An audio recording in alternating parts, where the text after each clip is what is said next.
यदि कोई गलती हो तो माफ़ कीजिएगा।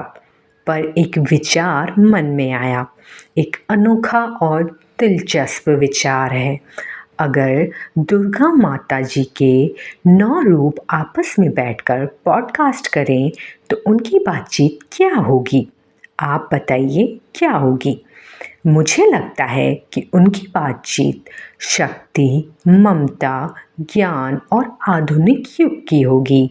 चुनौतियों का एक अद्भुत मिश्रण होगा।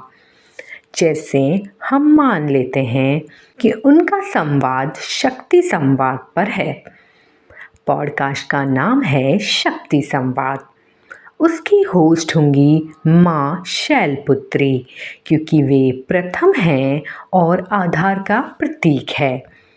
और पैनल में माँ ब्रह्मचारिणी, माँ चंद्रघंटा, माँ कुष्मांड और अन्य स्वरूप।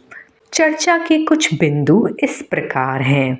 धैर्य और तपस्या आज की पीढ़ी के लिए। माँ ब्रह्मचारिणी कहती हैं, आजकल लोग बहुत जल्दी हार मान लेते हैं। मेरे हजारों सालों की तपस्या हमें सिखाती है कि लक्ष्य कितना भी दूर हो, अनुशासन ही सफलता की कुंजी है। इंस्टाग्राम के ज़माने में इंस्टेंट रिजल्ट की चाहत में धैर्य को ख़त्म कर दिया है। माँ चंद्रघंटा कहती हैं, बिल्कुल। और इस भागदौड़ में लोग मानसिक शांति खो रहे हैं। मेरे घंटे की ध्वनि मन को एकाग्र करने के लिए है, ना कि केवल शोर मचाने के लिए। दूसरा पॉइंट है क्रिएटिविटी और ब्रह्मांड की ऊर्जा। माँ कुष्मांड कहती हैं, लोग मुझसे पूछते हैं कि शून्य से सर्जन कैसे होता है। मैं उन्हें बताऊंगी कि हर इंसान के भीतर एक छोटा सा ब्रह्मांड है। बस एक मुस्कान और सकारात्मक संकल्प से आप अपनी दुनिया बदल सकते हैं। तीसरा पॉइंट है नारी शक्ति और आधुनिक चुनौतियाँ। माँ कात्यायनी कहती हैं, महिषासुर सिर्फ एक राक्षस नहीं था, वह अहंकार और बुराई का प्रतीक था। आज की महिलाओं को भी अपने भीतर की कात्यायनी को जगाना होगा, चाहे वह कैरियर हो, शिक्षा हो या अपने अधिकार के लिए लड़ना हो।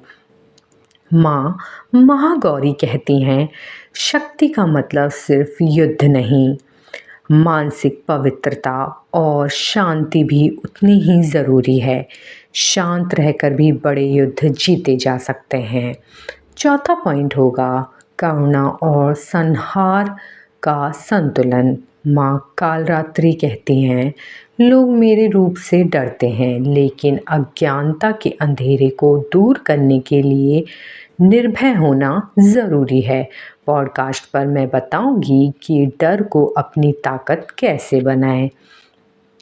माँ स्कंद माता कहती हैं, अंत में सब कुछ ममता पर आकर टिकता है। एक माँ के रूप में मैं सिखाऊंगी कि कैसे अपने परिवार और अपने सपनों दोनों का पालन पोषण एक साथ किया जा सकता है। पॉडकास्ट का अंत इस प्रकार होगा। माँ सिद्धिदात्री कहेंगी कि इस पॉडकास्ट का सार यही है कि सिद्धियाँ बाहर नहीं, आपके भीतर है, बस खुद को पहचानिए। हम पॉडकास्ट को और मज़ेदार बनाने के लिए कुछ क्वेश्चन आंसर कर सकते हैं। भक्त लाइव सवाल पूछ रहे हैं कि मन को विचलित होने से कैसे बचाएं। रैपिड फायर राउंड माँ चंद्रघंटा से पूछा जाए कि उन्हें शेर की सवारी सबसे ज़्यादा क्यों पसंद है। और मैसेज ऑफ द डे आज का ये है कि हर स्त्री में मेरा ही एक अंश है, बस उसे खुद पर विश्वास करने की ज़रूरत है। यह पॉडकास्ट न केवल आध्यात्मिक होगा, बल्कि आज के समय में सेल्फ इम्प्रूवमेंट और मोटिवेशन के लिए एक बेहतरीन ज़रिया बन सकता है। तो इसी के साथ हम यह पॉडकास्ट समाप्त करते हैं। यदि आपको कोई त्रुटि लगी हो तो माफ़ कीजिएगा। किंतु माताओं का इस प्रकार बातचीत करना आपको कैसा लगा?